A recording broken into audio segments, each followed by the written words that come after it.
सबसे पहले आपको खबर दें, अमेरिका ने इमरान खान के इल्ज़ामात एक बार फिर रद्द कर दिए। इल्ज़ामात को प्रोपेगेंडा, गलत, नाक़िस मालूमात और झूठ करार दे दिया। तर्जुमान अमरीकी महकमा ख़ारजा नेड प्राइस ने कहा है कि इल्ज़ामात को पाकिस्तान से ताल्लुकात की राह में हायल नहीं होने देंगे। पाकिस्तान से ताल्लुकात को कदर की निगाह से देखते हैं। फ़ौरी तौर पर पाकिस्तानी हुक्काम से किसी शेड्यूल मुलाकात का इल्म नहीं। ताहम अमरीकी वज़ीर ख़ारजा एंटनी ब्लिंकन की पाकिस्तानी हम मनसब वज़ीर ख़ारजा बिलावल भुट्टो से गुज़श्ता हफ्ते तफसीली बातचीत हुई। अफ़गानिस्तान दहशतगर्दी, तिजारत, माहौलियात, तवानाई, सेहत और तालीम समेत कई शोबों में ताउन पर तबादला ख्याल हुआ। वज़ीर आज़म शहबाज शरीफ वफ़द के हमरा लंदन रवाना हो गए। मुस्लिम लीग नून के कई अहम रहनुमा भी वज़ीर आज़म के साथ हैं। मुस्लिम लीग नून के ज़राए का कहना है कि नवाज़ शरीफ को बाज़ मामलात पर मुशावरत करनी है। नून लीग बड़ा फ़ैसला करने जा रही है। नवाज़ शरीफ ने वीडियो लिंक पर इजलास की तजवीज़ मुस्तरद कर दी थी। मुलाकात में आइंदा इलेक्शन, पंजाब काबीना और पावर शेयरिंग से मुतालिक अहम फ़ैसले किए जाने का इम्कान है। ज़राए के मुताबिक पेट्रोलियम मसनूआत की कीमतों पर लाहेमल से मुतालिक भी नवाज़ शरीफ और इसाक डार से मुशावरत होगी।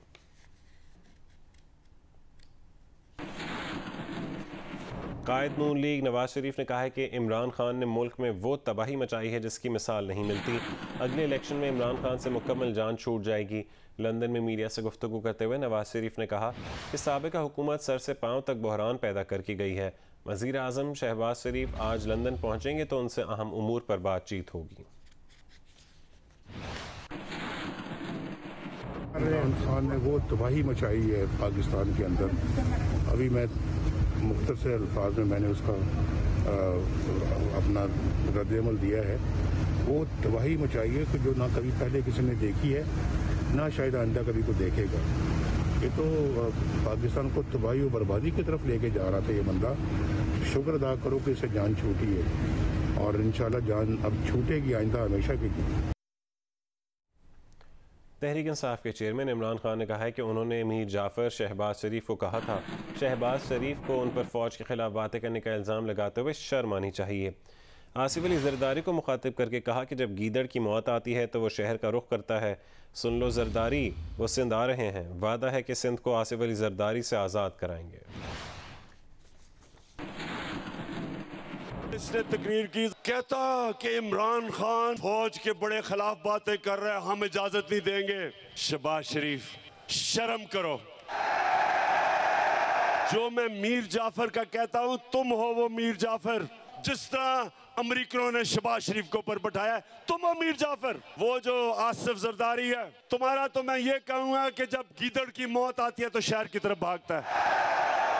मैं इंशाल्लाह सिंध आ रहा हूं। सिंध को मैंने आसिफ जरदारी से आजाद करवाना है। मैंने तुम्हें कहा था कि मैं जब इक्तदार से निकलूंगा मैं ज्यादा खतरनाक बनूंगा तुम्हारे लिए। उधर तो मैं बंद था, ऑफिस में सारा दिन काम, वजन भी मेरा बढ़ गया, तो मैं तो इंतजार कर रहा था कि मैं अपनी आवाम के बीच में आऊं। वफाकी वज़ीर दाखिला राना सनाउल्लाह ने कहा है कि इमरान को अंदाज़ा हो गया कि गलत बात कह दी, इसलिए शहबाज शरीफ का नाम ले दिया, वरना उन्हें पता है कि शहबाज शरीफ कभी सिपहसालार नहीं रहे। शहबाज शरीफ इमरान खान, उन्होंने कहा है कि इमरान खान जो मदाखलत ढूंढ रहे हैं वो अब नहीं होगी। प्रोग्राम आज शाहज़ेब खानज़ादा के साथ में गुफ्तगू। वज़ीर आज़म के मुशीर कमर ज़मान कायरा ने कहा है कि इमरान खान ने सिपहसालार का नाम लिया तो उनका इशारा भी सिपहसालार ही की तरफ था। इमरान खान मिसाल दे रहे हैं कि उनके साथ गद्दारी हुई, तो यह गद्दारी शहबाज शरीफ तो कर नहीं सकते। गद्दारी तो वही करेगा जो उनके साथ काम कर रहा होगा।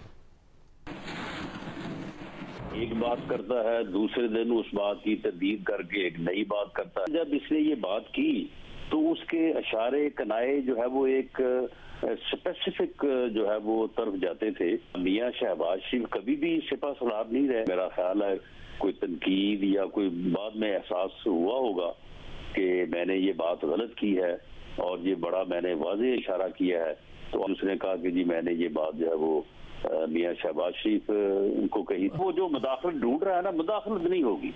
अगर वो सिपहसालार को कह रहे हैं, मीर सादिक का नाम ले रहे हैं, फिर तो वो सरबरा सिपहसालार को कह रहे हैं। यानी इमरान खान वजीर आजम है, हुक्मरान है, उनकी हुकूमत है और उनके साथ इदारे काम कर रहे हैं और वो मिसाल दे रहे हैं कि मेरे साथ गद्दारी हुई है। तो उनके साथ गद्दारी शहबाज शरीफ साहब ने तो करनी ही नहीं थी, वो तो उनके मुखालिफ थे।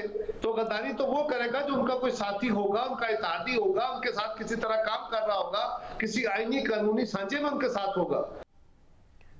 शदीद गर्मी ने मुल्क को अपनी लपेट में ले लिया है। महकमा मौसमियात के मुताबिक कई हफ्तों में कई इलाकों में आज हीट वेव का खदशा है। बालाई और वस्ती सिंध के अलावा पंजाब में भी गर्मी की शिद्दत मामूल से ज़्यादा रहने की पेशगोई की गई है। बलूचिस्तान के बेशतर इलाके भी आज शदीद गर्मी के ज़ेर असर रहेंगे। 12 से 15 मई के दौरान गर्मी की शिद्दत ज़्यादा होगी। सिंध के कुछ इलाकों में दर्जा हरारत 50 डिग्री तक पहुँचने का खदशा है। सिब्बी में 49, जैकबाबाद, दादू, लाड़काना और सक्खर में पारा 46 से 48, मुल्तान, भावलपुर, रहीम यार खान और डेरा गाजी खान में 45 डिग्री तक पहुँचने का इम्कान है। मंगल को मुल्क में सबसे ज़्यादा दर्जा हरारत जैकबाबाद में 47 डिग्री सेंटीग्रेड रिकॉर्ड किया गया। तिब्बी माहिरीन ने शहरों को बिला ज़रूरत घरों से ना निकलने की हिदायत की है। महकमा मौसमियात के मुताबिक कराची हीट वेव की लपेट में नहीं होगा, जबकि 13 और 14 मई को गर्मी की शिद्दत ज़्यादा रहेगी। कराची का दर्जा हरारत 38 से 40 डिग्री सेंटीग्रेड के दरमियान रहने का इम्कान है।